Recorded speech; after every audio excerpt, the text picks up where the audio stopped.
अजमेर शहर की चर्चित होटल मेरवाड़ा एस्टेट को नेशनल ग्रीन ट्रिब्यूनल यानी एनजीटी से बड़ी राहत मिली है। भारतीय मजदूर पार्टी के राष्ट्रीय अध्यक्ष बाबूलाल साहू द्वारा दायर याचिका को ट्रिब्यूनल ने खारिज कर दिया।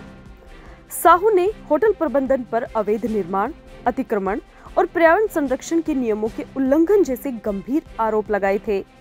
इस पर ट्रिब्यूनल ने पहले जिला कलेक्टर और राज्य प्रदूषण नियंत्रण बोर्ड को तथ्यानुसार जांच के निर्देश दिए थे।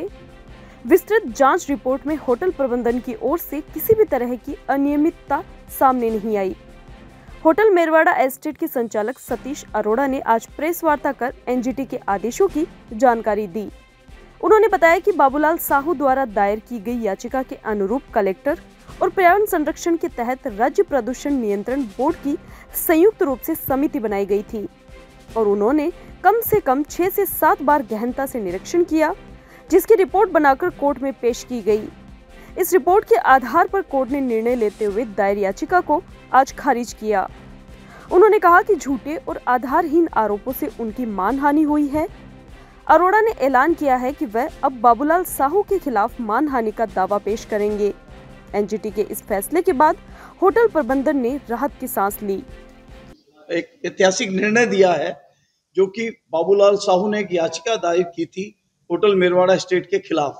उसी के साथ साथ उसने सारे डिपार्टमेंट्स को पार्टी बनाया था, निगम, राज्य सरकार, collector, pollution board, state pollution board, आपका आर्कियोलॉजी सर्वे डिपार्टमेंट, एएसआई, केंद्रीय प्रदूषण बोर्ड, इन सबको पार्टी बनाया। उन सब ने एक मत होकर के और हमारे जो माननीय न्यायालय ने ये आदेश जारी किया कि इसकी याचिका दुर्भावनापूर्ण, दुर्मंशा से इसने कोर्ट का समय खराब करने के लिए तथ्यों को छुपा करके और न्यायालय में ये वाद पेश करा, लेकिन यह वाद केवल और केवल प्रताड़ित करने के लिए, सामने वाले पक्ष को, पीड़ित पक्ष को प्रताड़ित करने के उद्देश्य से इसने ये केस दायर किया है, याचिका दायर की है।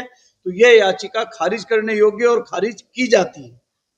उसने जो भी तथ्य, जो भी चीज पेश की थी, उसको माननीय न्यायालय ने जिला कलेक्टर और स्टेट पोल्यूशन बोर्ड की एक जॉइंट कमेटी बनाई थी। उस कमेटी ने यहाँ कम से कम 5 से 7 बार सर्वे किया।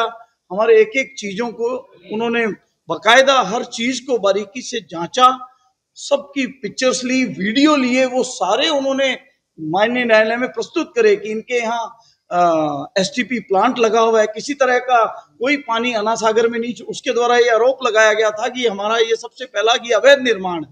नंबर 2, नो कंस्ट्रक्शन जोन में है। नंबर 3, हम अन्ना सागर में अपना पानी छोड़ते हैं। नंबर 4, हमें एएसआई से तोड़ने के आदेश जारी हुए। बहुत सारे उसके आधारहीन तथ्य थे, जिसको कि सबसे पहले तो कमेटी ने खारिज किया। कमेटी ने यहाँ आकर के जब तथ्यों की जांच की, फीते से नापा, एक एक चीज को देखा, तो उन्होंने पाया भाई हमने एसटीपी प्लांट रखा है, सीवरेज ट्रीटमेंट प्लांट लगा रखा है, अपना वेस्ट को, गार्बेज को, गीले कचरे को निस्तारण के लिए हमने मशीन लगाई हुई है, सबसे बड़ी मशीन। आज हर जो मापदंड हैं उनको हम पालन कर रहे हैं। उसके बावजूद उन्होंने इस तरह के जो आरोप, आधारहीन, तथ्यहीन, ये मेरा कहना नहीं है, माननीय न्यायालय ने उसकी याचिका न केवल खारिज की बल्कि उसको फटकार लगाई कि आपने न्यायालय का समय खराब करने के लिए और पीड़ित पक्ष को, जो आपका पार्टी है होटल मेरवाड़ा एस्टेट को प्रताड़ित करने के लिए केवल दुर्भावनापूर्ण आपने इस तरह का मुकदमा दायर किया है। इसलिए आपकी याचिका सुनने योग्य नहीं है, इसको खारिज की जाती है।